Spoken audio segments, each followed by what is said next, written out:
Um, Welcome everyone to another edition of Conversations Art and Cinema. It's my pleasure to have Porochista Khakpour with us, an award-winning author and journalist who has been awarded fellowships from the Johns Hopkins University Writing Seminars, Northwestern University, the Sewanee Writers Conference, MacDowell, Civitella Ranieri, Yaddo, Virginia Center for the Creative Arts twice, and the Ucross Foundation 4 times.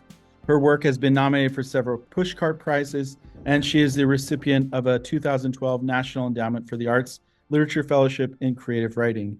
In June 2024, the Pantheon imprint of Knopf Doubleday published her third novel, Tehrangeles.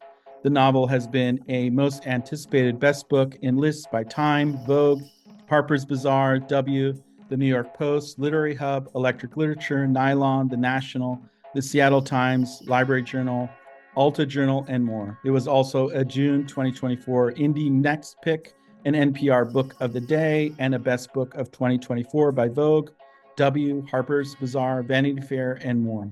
Kevin Kwan endorsed the novel. Like Little Women on an ayahuasca trip, Tehrangeles is delightfully twisted and heartfelt. If you set a TikTok mukbang at a crazy rich Persian wedding, you'd still have a long way to go to capture the extravagant eccentricities of the Malani sisters. Porochista Khakpour is a satirist extraordinaire who astutely captures the zeitgeist of a culture and a place where reality is just something you live stream and truth is a billion times stranger than fiction. The antics and agonies of the Malani family had me Googling pet psychics and turning the pages gleefully, at turns surprised and horrified, but always charmed and laughing so hard. She and the book made it on the long list of the 2025 Mark Twain American Voice in Literature Award, as well as the long list of the 2025 Joyce Carol Oates Prize. Folks, let's welcome Porochista Khakpour, the amazing, illustrious, and wonderful. I'm so pleased you're here with us. Thank you so much for having me. It's always fun. It's always a good excuse to talk to you and see all your lovely students. Yes, yes.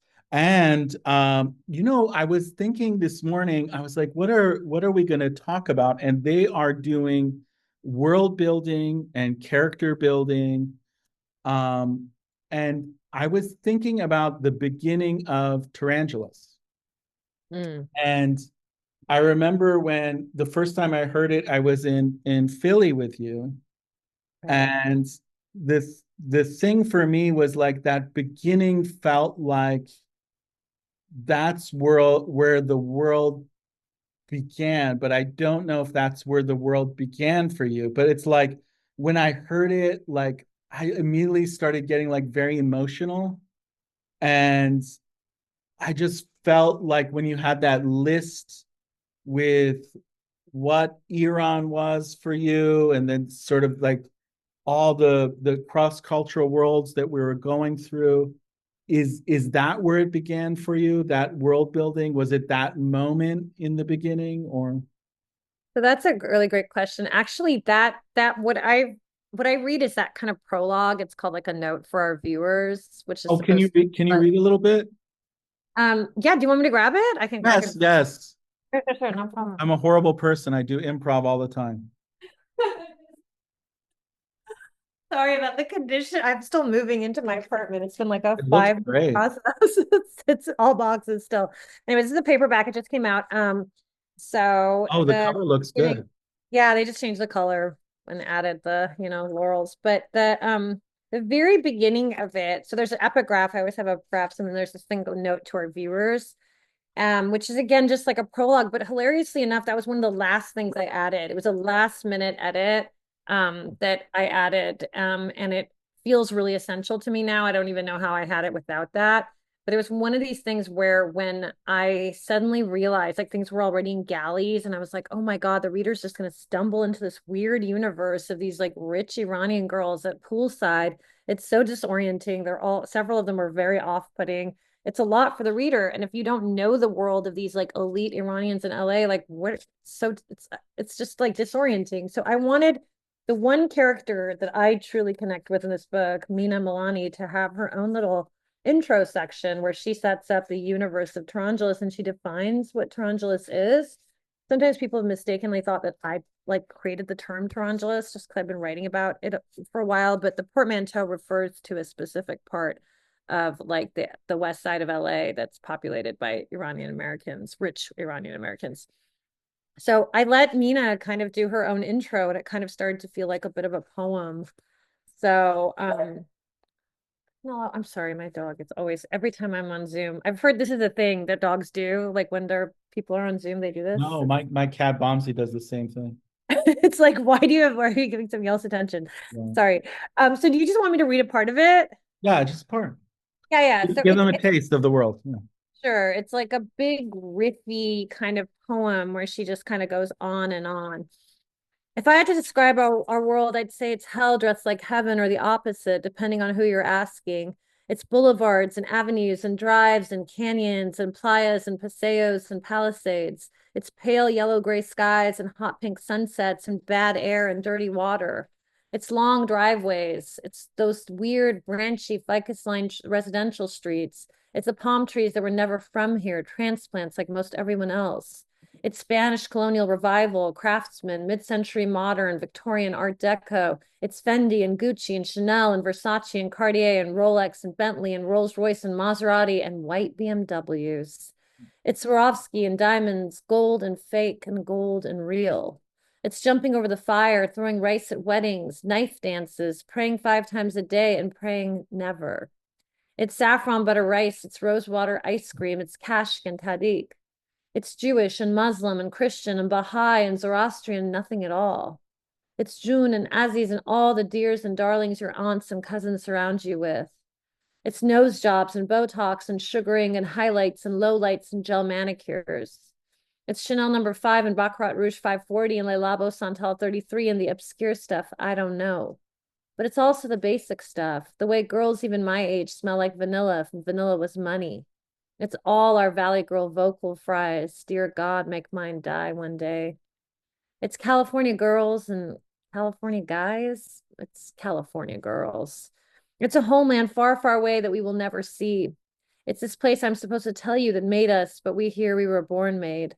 It's the world's largest community of Iranians outside of Iran. Tehrangeles, California. Honestly, I hate it here.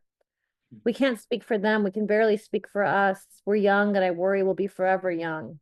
You know how they put a spotlight on a people like, ta-da, here they are? Well, this was our year, they told us, but this is the year the spotlight left us.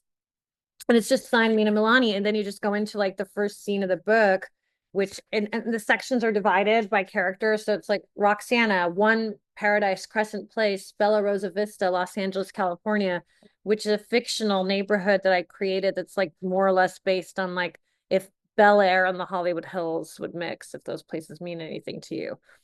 These are, by the way, not my neighborhoods of LA at all. I was just a shop girl in the elite parts of LA. So it also like even the designer stuff that I name dropped there, I had to do a lot of research on because I'm not a person that cares about designer stuff or fancy stuff like that. So, the world building in this book was actually really stressful because not only was I trying to world build a culture that's adjacent to mine but very different also than mine, but I also had to like capture it in a specific time. So this book all takes place in like the first 6 months of the pandemic in 2020. For me also there's this honesty about it, and I'm almost thinking that for all of the people that are present in person, I know that we have some people virtual too, but I'm thinking like this might be like actually a great exercise for everybody that's here, for everyone to start with like this type of, remember how we said last time to do a list of your worlds and like what was in your world?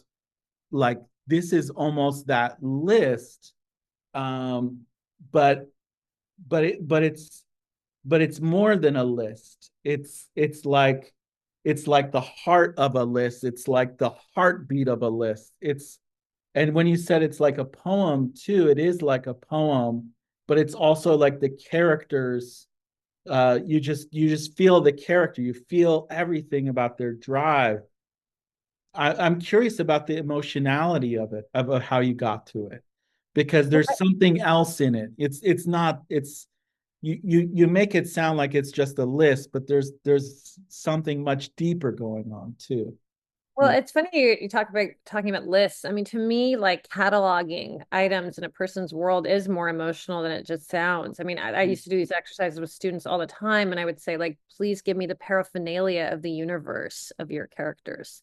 Mm. So I wanted to know everything. Like, what do the tablecloths look like? What does the furniture look like? What does like the lighting in a given room look like? What are people eating? Like all these little things, the material things even that just make up our reality, I think carry a lot more than like we give it credit for, you know, and writers sometimes want to shortcut this stuff, which I think is it really adds up. In a book like this, for me, it was really critical. I love all sorts of poetry that catalogs items. I mean, I initially was in love with like Walt Whitman's poetry, and if you read Leaves of Grass, which I constantly do, I've been reading Leaves of Grass over and over since I was like 13. There's always catalogs and lists. Like he's always naming the things about America that he loves, and it goes from nature to things in cities to like people and how they smell and how they dress, and it's just like full of stuff. And you can tell for Whitman, documenting his universe was so critical, you know? And so for me, like documenting a universe is really important. So for me, yeah, the list is not exactly just a list, but it's a way for this, like, you know, most of the characters in Tehrangeles are Gen Z, so that this is a very young teenager. And it's her way of saying, like, this was my world. This is how I existed in it. And you know, she says, I hate it here. You know, she doesn't love this stuff. She knows that she's defined by something that she can't really co-sign, but yet a lot of this book has to do with like young people trying to figure out their identity in a world that's like so chaotic that doesn't really lend itself to authentic expression. There's a lot of social media in this book and TikTok and things like that. At a time when, you know, we were all kind of trapped again, the first 6 months of the pandemic, where we were all in our interiors, full of our stuff, you know, and our days were just like, you know, I think a lot of us had to redefine ourselves and things like that. So yeah, for me, like lists aren't just lists. They're heavier always.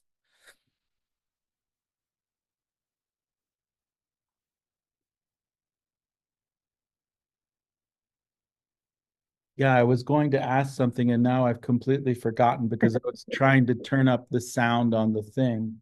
No problem. Oh no, it was about rhythms of life. Now I remember.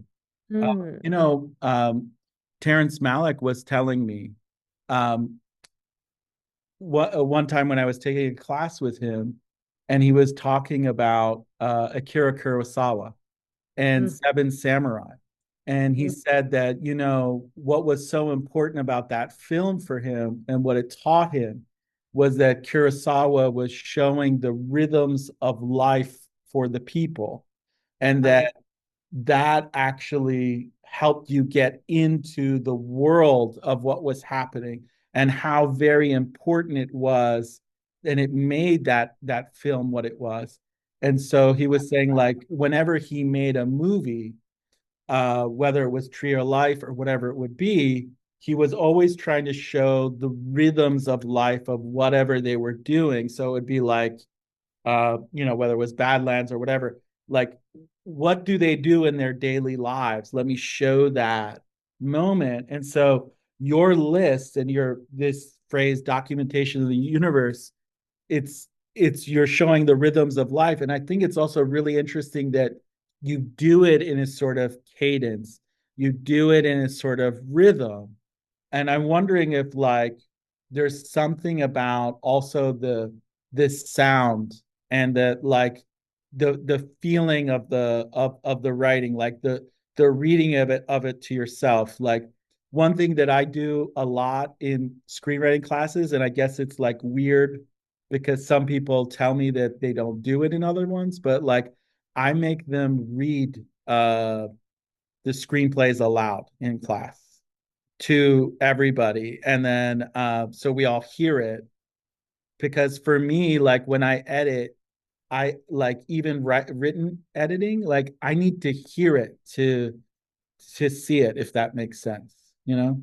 I don't know how to do it without that. Like that for me, but I'm also not really a visual person. So for me, the challenge of like visual cataloging is like a very difficult thing. Like I'm the sort of person who won't notice if my dear friend got a haircut, and they'll be like, hello. And I just won't notice, but I'll notice like people's mood shifts, very distinctly. But also like, I just think about like when I learned English as a kid, everything was very oral, everything was sound for me. So sound for me is a big one. And every page, whether I'm doing a screenplay or just like fiction or poetry or even nonfiction, I do it with my articles that are fairly drier. I read everything out loud. I was also a trained copy editor, so you also learn to do that at copy desks too. You read things out loud.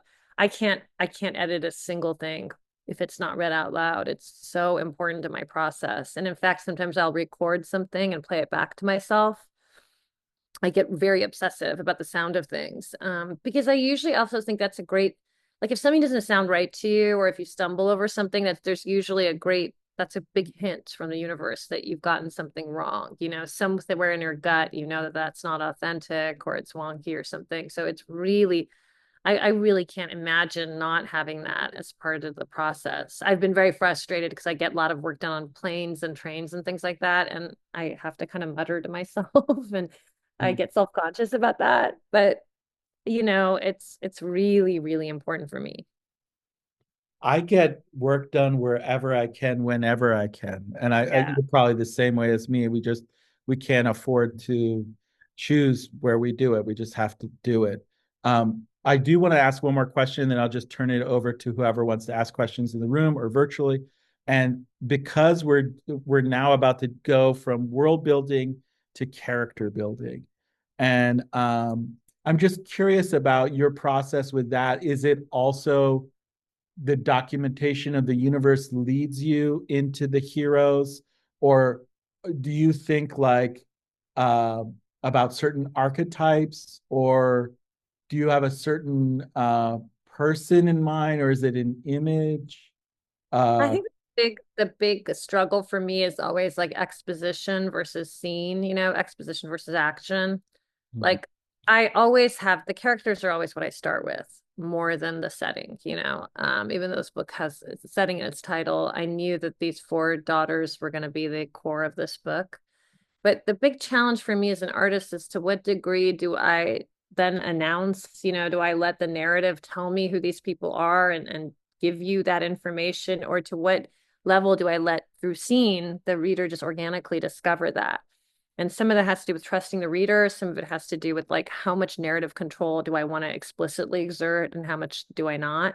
I've actually learned a lot, and we've talked about this, but I've always been very obsessed with film, and that's been in my since I was a child. That was how I learned English actually. mm, And I learned that from watching movies more than anything.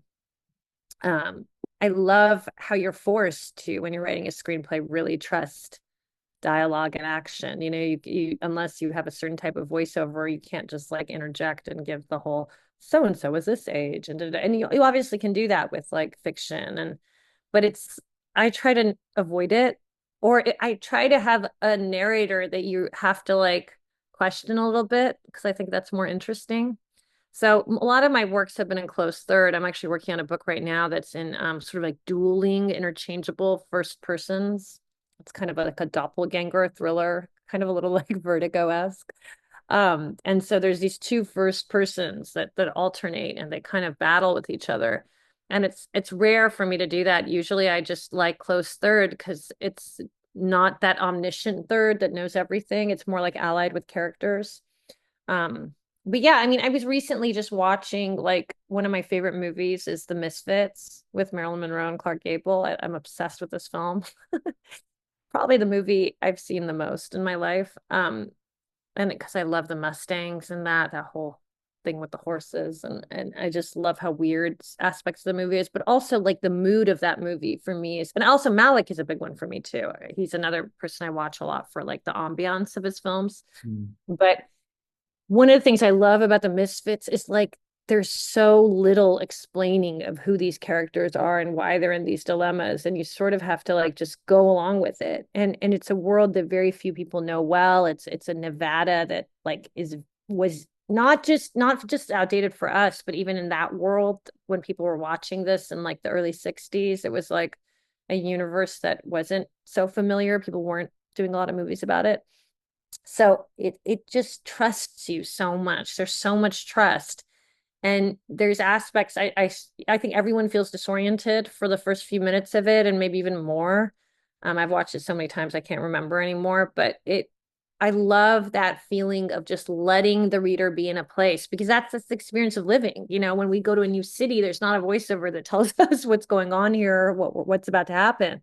We just have to like, so much of life to me feels like you sort of like fake it till you make it. You just are thrown into places and you just sort of absorb what you can, and then narrative comes out of that. And I'm endlessly fascinated by that. So yeah, the tension, if that makes sense, it's kind of roundabout way to get to your answer. But It yeah, does. And for me, I always have the toughest time as a creator letting people stay in that. Well, sometimes I get very happy and I make whole films about people, the audience being in discomfort, and I want them to be in that discomfort the whole time, and I get giddy about it. yeah, But then, at least in the film I'm making right now, I get very worried about the audience being bored in the discomfort, or that I'm not being exciting enough, which is really weird that like that a creator can go from one extreme to the other as the project changes. And I guess I'm talking about this right now just to be vulnerable for everybody in the room and everybody virtually, and maybe to relate it to you that like uh maybe you can echo this idea as well, that like from project to project we're always dealing with the next puzzle problem, and it's just as hard, and we're always yeah. working through something, and for no one to ever be discouraged in this room, because we all know that you're creating something wonderful and it's always hard.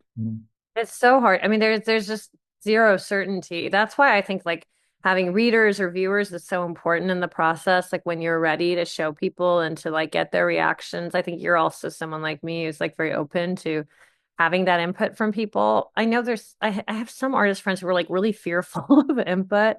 And I always think they're in such a disadvantage because like I love one thing I miss sometimes as an artist is I don't get to collaborate enough. I always am longing for more collaboration and group elements to things. So for me, even just like a reader, interjecting and saying what they saw in what I created is really special. So yeah, because all the whole process from beginning to end is just endless insecurity. Like, am I making sense? Was that even English? Like, what is this like what? Like, because also I think sometimes artists have different habits of consumption than some of the general public.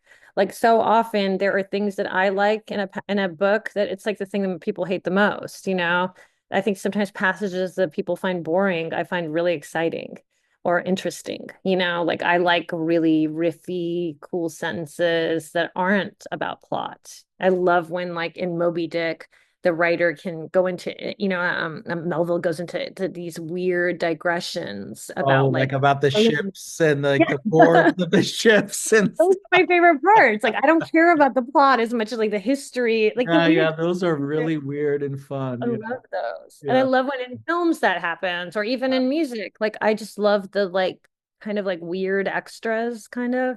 Well, I think Um, maybe that's the thing, is that like we kind of have to trust that the things that we like, that there will be others that also like those things, right? exactly. And it might not be like the majority. That's the other thing. It's like here Yeah. we are in charge of creating all these things, but it might not be like exactly what most people want.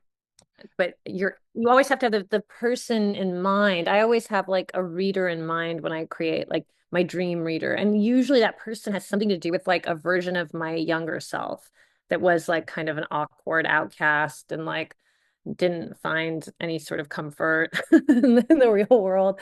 So I'm always thinking about the person who's the greatest underdog in the room. Even when I was teaching full time, most of my attention was directed at underdogs because I remembered that feeling. Like everything always felt like stacked against me. And I always was like treading water and kind of drowning. And why was it always the younger version of you? Like it was always a different age of the younger person of you? Often, but it was always like I always try to think about yeah, the person that I needed like when I was younger, because I didn't find that a lot. Like the media of the 80s and 90s, was so, I mean, there were some John Hughes films did a great job of like putting in outcast characters here and there. But Right. for the most part, like growing up in like suburban LA in the 80s and 90s, it was just like felt like everything was very like blonde-haired, blue-eyed surfers and cheerleaders and popular kids. And I was just like, wow, that's definitely not me or my family. And everybody felt really rich. There were a lot of TV shows about rich people, like Silver Spoons, and I don't know,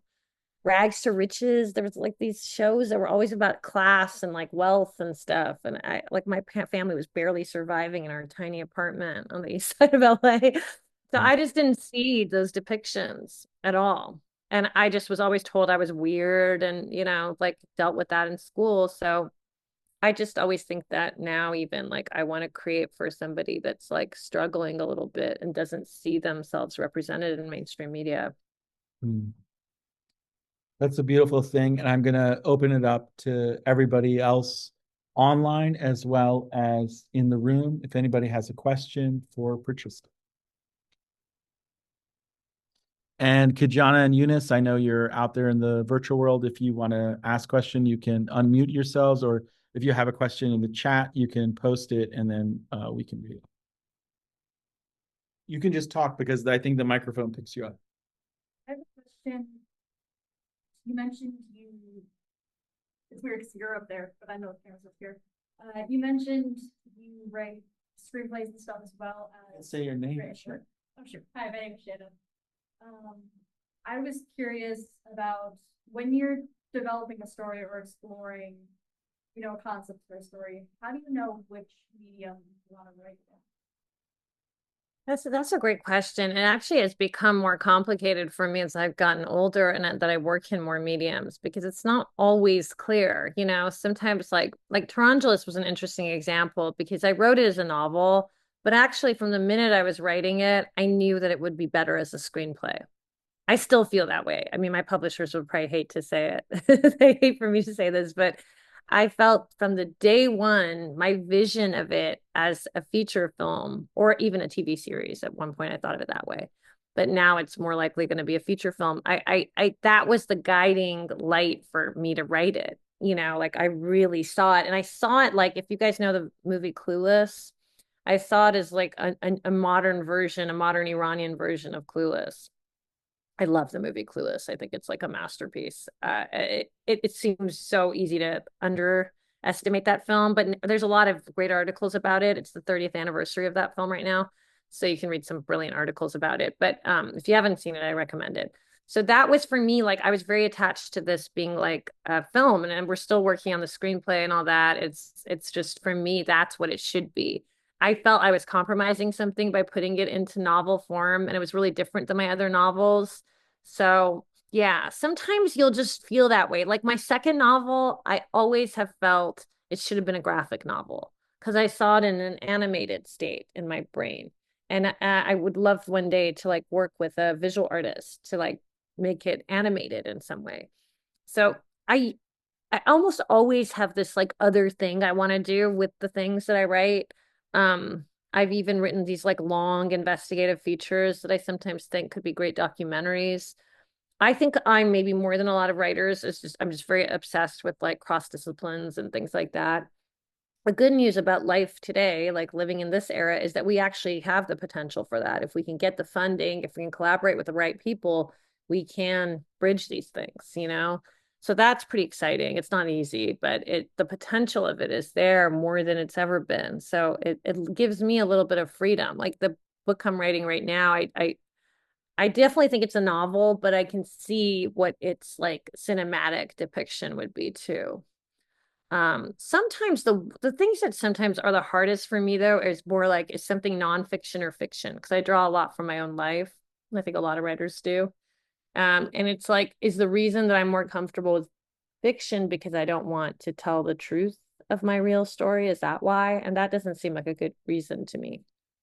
So I have to kind of investigate my own like impulses of why am I just using fiction to hide because I don't want to grapple with the truth. And there's pros and cons. All these like universes have different industries. I think people are sometimes surprised to know how different like the creative nonfiction industry is from fiction, or even in journalism, like the world of like the personal essayists versus the investigative feature writers. Um, but I kind of do a lot of them. The only thing I don't do as much as I wish I could is poetry. I'm not that good of a poet. That was very helpful. Thank you. Sure.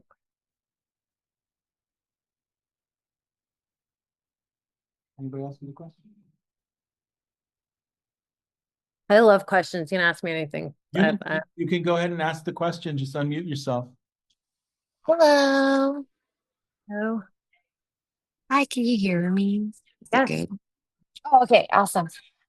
So you mentioned a lot about like growing up in Southern California, how you felt a little bit like it wasn't a place where you fit in because of like the whole cheerleader and like the standards. And even when you're reading your little excerpt of your book, it kind of lists out feeling really like out of place. So then I was just wondering for you now, then what does home look like to you now? And is it place or a feeling or people or something else entirely? Like, and how has that evolved over time as you've been writing your books? Thank you. Great question. I think for a lot of us, I'm sure Pirooz feels this to some extent too. For a lot of us that are from Iran, like we had a home or we have a home that we can't really quite go to, and so there's always this feeling for me that like the first few years of my life I lived in Iran, and that's really the home that I was meant to live in, and that there was revolution and war, and then I became a refugee to the US, and then we had some very hard early immigrant years, and then I became a citizen in my 20s.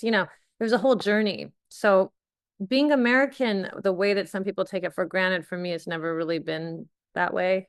And I've always felt like there's this like other shadow home that I'm supposed to be in, really. There's another version of me that was supposed to live there, and maybe I wouldn't have even been an artist if I had grown up I don't come from artists, like nobody in my family is creative. So who knows what would have happened if I had lived in Iran. I'd probably be married, probably with kids. I don't know, very different life. So I always think about that. But for me, home right now, the best home I've found is where I am right now, and in my neighborhood in New York City's Harlem. And it would be so great for me to move, God, because it's getting so expensive here. But I love it here. I've lived here for over a decade, and it's just even before that I wanted to move there. It's a very wonderful, diverse, creative community, and lots of Muslim people here, so feels very safe. Yeah, I love this neighborhood. It really does feel to me. It's also just like an area that I feel very like stimulated by. There's a lot going on. Creatively for me, it feels really wonderful. But it's I get this question a lot because I think people want the answer to be LA, where I grew up. But LA for me feels very hostile as a home, even though I go there all the time to see my family or to do some work things. But I think for a lot of us who come from places that have been so heavily gentrified and transformed, of course, New Yorkers feel this way too. Like here I am, in the same predicament here. But just like my suburb in LA, it's not like I had that warm, fuzzy feeling about it necessarily, but it's just what it's turned into is so weird. The crappy apartment I referred to that I grew up in is now more expensive than my apartment here in New York. And that was a truly crappy place to grow up. Like it was not a nice apartment. So, but the neighborhood's a lot fancier now. And I don't know, LA just feels it's seductive but disorienting for me. So I love being on the East Coast. I don't drive, things are easier to get to, and I love the museums, bookstores. More nerds out here, more nerd culture. I feel at home at nerd cultures. Yeah, thank you so much for sharing. Then I was just wondering, because like you seem to have specific emotions for specific places. Like, New York feels a little bit more comfortable. And like with LA, you feel a little bit more negative or Yeah, conflicted, definitely. yeah, conflicted for sure. So do you think like certain locations is more present in your consciousness when you're writing, or do you like try to balance them? No, Yeah. yeah. No, it actually the funny thing is I write more about California than anywhere, even though like I live in New York and I appreciate New York so much. Maybe it's because there's so many narratives about New York and writers are always writing about New York.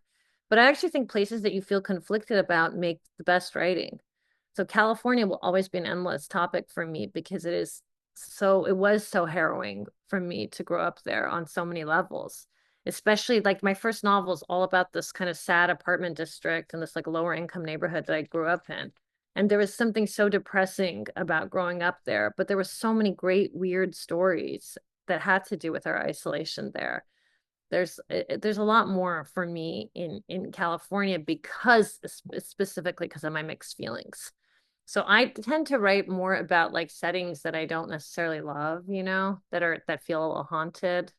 I think you can get more interesting stuff out of that, It's like I also like to write about, conflicted everything, I don't think like I want to ever be a writer that just writes about celebrating, the beautiful things, even though that's nice. I'd rather write about things that are kind of challenging and difficult and why were those settings like that, and how can we capture the mood of those places.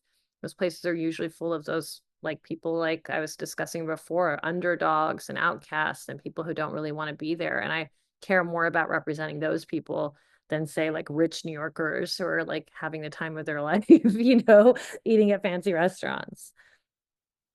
Yeah. So like thank you so much. And I guess just last question following up on what you've been saying, then because like you're more comfortable with writing and representing that kind of those kind of voices, is that like kind of what you're exploring next, whether it's like in themes or like stylistically, that you haven't yet like in your kind of like next published work, or like any other voices, like you said, kind of underdogs that you want to kind of focus and push into for your future work?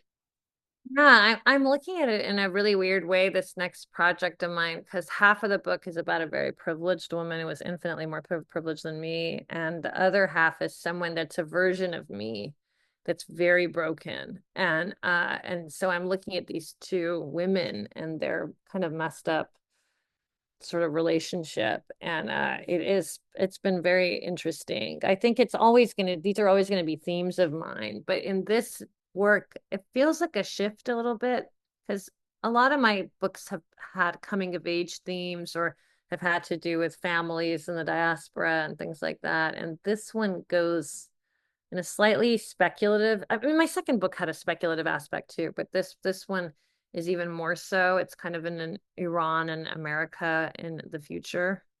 Very dystopian and very kind of like psychedelic in a way. And these characters are like grappling again with issues of identity, but in a very unstable invented universe.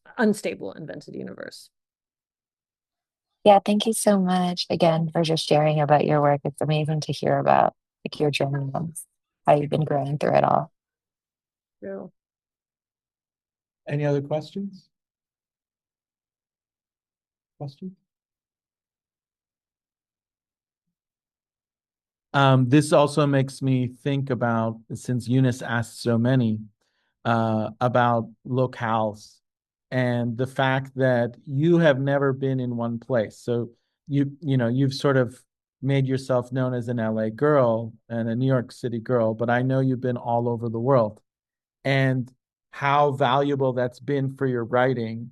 And it's been the same way for me too. Like I don't really think of myself as an LA kid only, though people want me to identify only as that. Like it's there's something I think about like the fact that I've done so many different types of jobs and also wanted to like journey like you into like those worlds. Like, remember how you told me about that first journey from college that you did where you went down south or something like that? Like, I forget where you went exactly, but Yeah. I Yeah. think there's something to that like makes the writer, makes the filmmaker, makes the artist that like that journey outward into different locales that makes everywhere home in a way, because you're sort of experiencing things in this kind of observational. um, I don't know if you can talk about that a little bit. I think Eunice will get something out of that too, because Eunice just went to Peru and is exploring different locales. So Wow. Yeah. I mean, that's, I've been thinking about this a lot because, like, I had this opportunity to go to Iraqi Kurdistan next week, and now I can't go, and there's the whole thing. But I used to think that everybody on the planet just loves to travel and love to go from place to place or take jobs in far-flung places, you know. But I've noticed no, and a lot of people don't like that. But it's always been a big part of me. And my family always wonders if it's because of the refugee experience that we were living in suitcases for so long and going from place to place. I wonder if even some of my attachment to Harlem is because it's one of the places I've lived in the longest. You know, because even when California, where we settled there, you know, I only lived there for about a decade till I went to like college. So it's yeah, there's no place that I've had roots in for decades and decades the way some people do. But even when I just get the opportunity to like leave, I always do that way faster than most people. And I think part of it is I feel so grounded in my identity as a creative person, as an artist. Like that allows me the protection to go anywhere I want to go, you know, and I feel I don't have anxieties about, oh, how will I have friends? Will I have things to do? Like, you know, I've always been someone who goes out by myself to have meals, to sits in cafes alone, takes walks by myself. You know, I like that. Like I remember my mom used to be so freaked out that I saw would go to movies or to like dinner alone. She'd be like, that's like horrifying. I would never do that. And I would be like, that's all I want to do. Like I find that so joyful. Like to be alone and with yourself and your own thoughts, like there's such a freedom in that. There's such a delight in that. And I think a lot of people who are creators need to be at ease with that. So that kind of allows you to feel okay wherever you go. You know, and then the only thing that's left is being open to others and open to new experiences. And that's always an adventure to me. It's a great privilege to me that we have been able to go the amount of places we have. I never say no to opportunities to go somewhere, you know. In the last few years, you know, I think about some amazing experiences I've had in Rwanda and Antigua and places like that. And they came at times that were sort of inconvenient for me to travel, but I'm so glad I did them because those were such precious experiences, whether or not I write about them or not. Like, who knows how it'll come into my, you know, worldview as an artist, but those experiences just have really informed my development as a human. and I think maybe, for people that don't go far away, like um, they don't go to Rwanda, they don't go to another country. It maybe it doesn't even need to be that. Like it could be um, someone goes to the Erie Canal, or someone goes to a location that they don't really know, and then they just sit there for a bit, or they just experience just a different setting, right? Like that might just be it, right? Oh, yeah, I used to tell my New York City students all the time to just like, there was an exercise I had, it was a long exercise, but one of the aspects of it was just like, get off on a subway stop that's not your own. Like, Mm. get off a few stops after where you're supposed to get off. Because I realized people would get so fixed in their ways and they would be so set in their routines that sometimes they wouldn't even know what's like a mile over, you know? Mm. I think we get like that very, very much so as Americans. We don't often even know what's going on with our neighbors, you know. So yeah, it certainly it doesn't require like elaborate travel at all. And I do this all the time, just in New York, just go off to like little neighborhoods that I don't know, or in California, I sometimes just take walks in places I don't know. I mean, nowadays you can do that so safely. You have cell phones and things like that. So back in the day, it was a little bit more dangerous, but yeah, just I mean, it's not even necessarily what you see or what you take in. It's just rewiring your own habits, getting out of that usual routine. If you have the luxury of breaking your own routines, it's just incredible to do it as much as you can, you know, to give yourself the permission to break out of a certain mold. You can just ask, it'll go on you, I think. Oh, and then Kijana has a question too, after you. You can say your name too. Hi, I'm Lucy. So I just have a quick question. Is like more about like because like understanding your like, experience with like growing up in different places and also like being like a refugee and how do you guys like your background with two countries that is so different?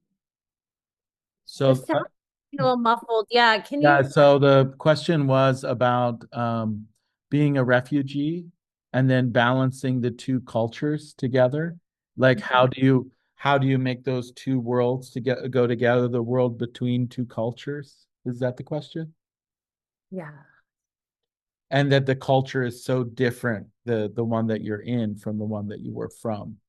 Yeah. Well, I think that is really what interests me the most. Like that is those differences and the fact that they're not compatible, I think makes it the most interesting.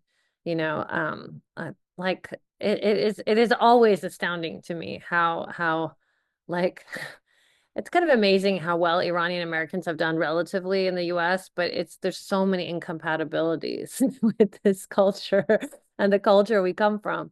So I was also very lucky to grow up in a very heavily immigrant community. So everybody I grew up with was an immigrant. Everybody and a big chunk of them were also refugees.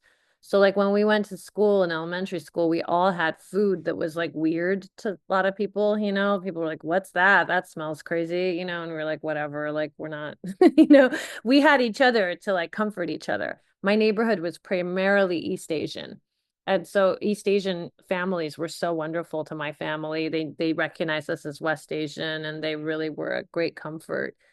So I got to experience, yes, things were so different in the US, but I could see that there were so many other people going through that at the same time. And so I was really tapped into the diversity of this country and its potential for like really beautiful, diverse exchanges. I realized that was kind of a utopia that I was in because then when I was 18, I went to college on the East Coast. And that was the first time I was in a very non-diverse atmosphere. It was almost all white. And I was just kind of in shock because I had been so used to people from all cultures, including white people. You know, everybody was mixed. And so I really didn't, that was really hard for me because I was like, there was a lot of attention on why do you have this foreign name? Tell us about your background. And I had forgotten that that was a big deal to people because I had grown up where everybody was from another place. And, you know, so I don't know, the tension between these things is very interesting. I write a lot about exile, identity, issues around racism, xenophobia, things like that. I will always be interested in this topic. And it's always relevant in this country. You know, you can turn on the news any given day of any year, anyways, and we are fighting these battles as Americans always. And there's no simple solutions for them, you know. So these are I feel that people have to be to some degree interested in it. Maybe we don't know the solutions to it. Maybe we don't know how to all get along as a nation, but we certainly these topics have to interest us in some way, you know. So yeah, that's the thing. Even the things that are very difficult and harrowing and upsetting about these issues for me became a topic that I decided to explore. Kijana?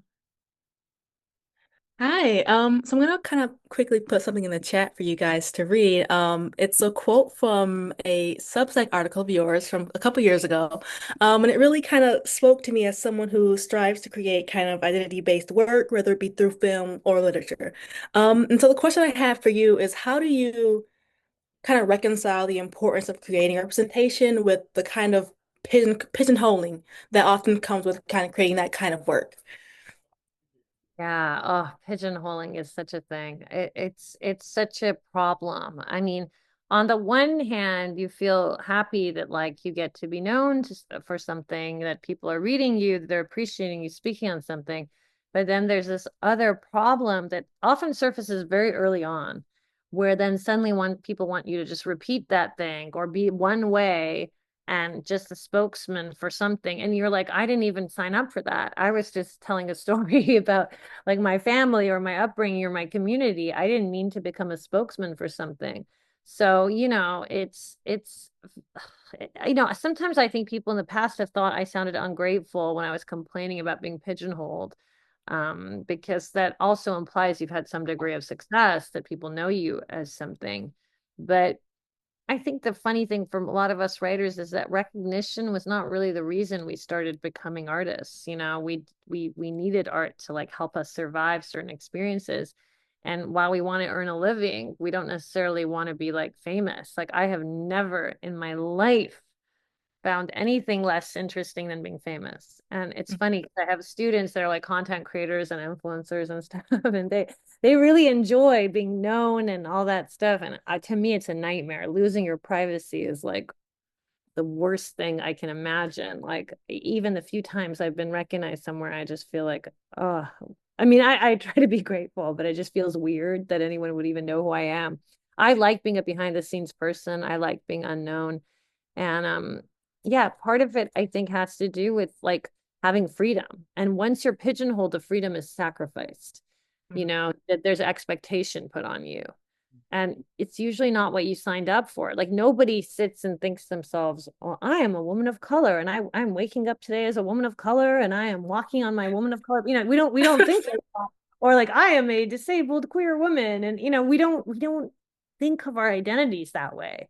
If we have to talk about them, we're usually trying to bridge something, explain to others, some aspect of it. So in America, the pigeonholing is really intense because everybody wants people to like speak for all the cultures in the margins.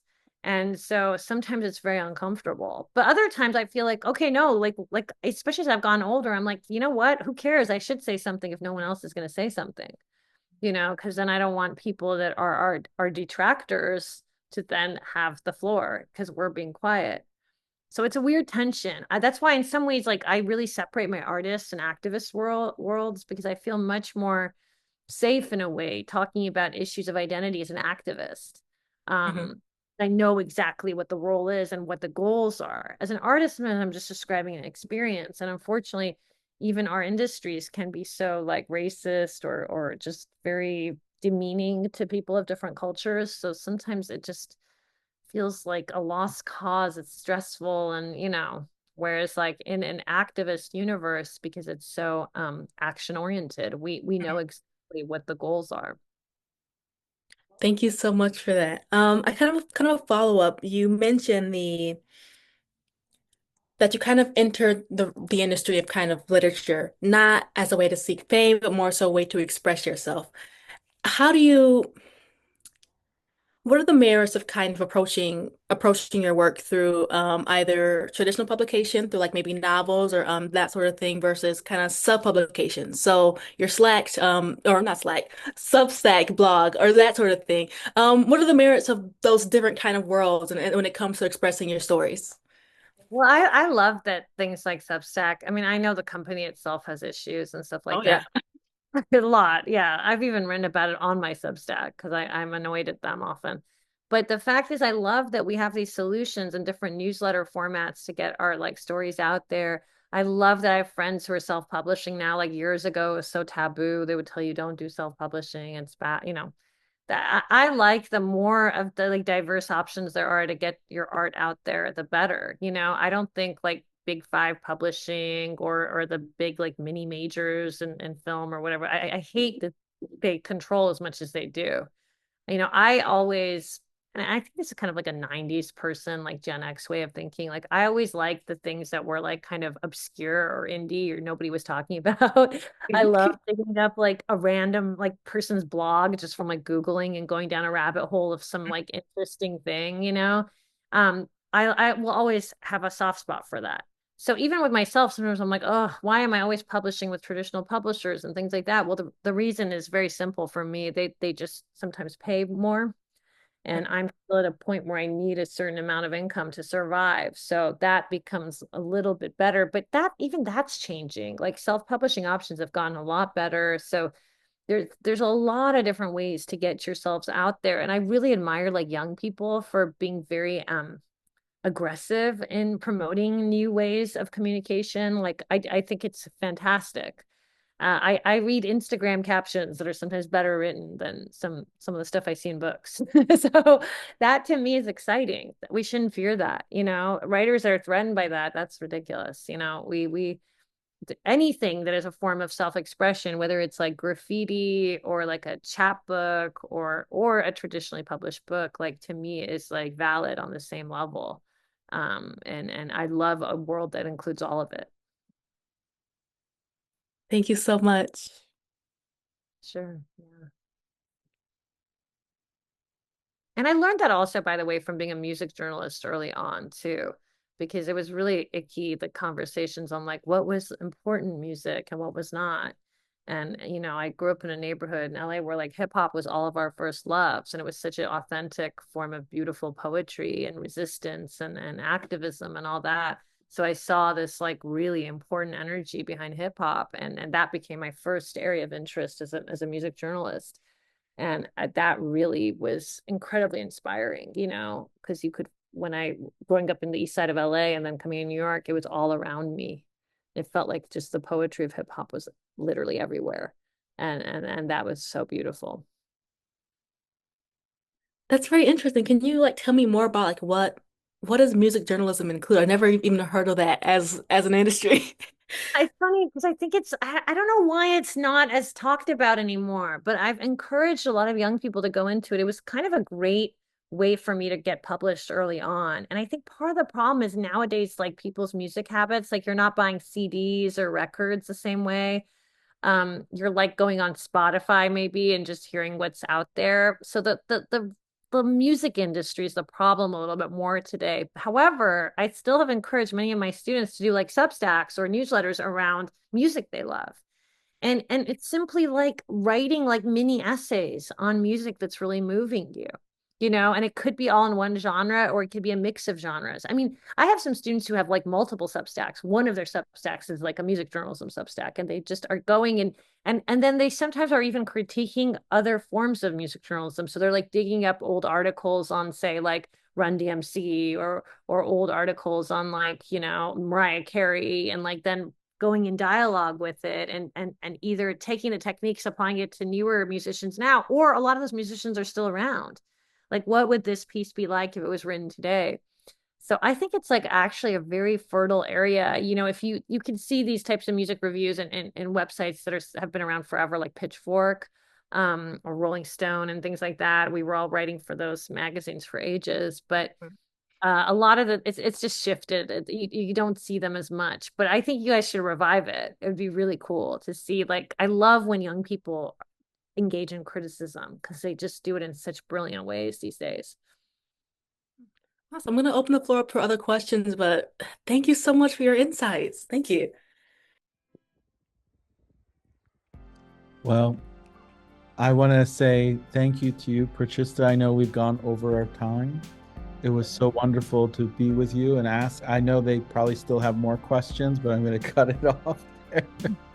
Well, you guys can always email me or find me on social media. I'm always happy. Oh, you're so kind. And I'll see you in New York soon. Let's all give a round of applause to Porochista and thank her for. Thank you. Very sweet. Thank you. Is the AI doing this? Yes. No. Isn't it awesome? It's like, I don't know. It's fascinating. It is a good use. It's not sinister use of AI, so that's good. Excellent. Thank you so much, you guys. Have a great day. You too. Bye. Bye. See you.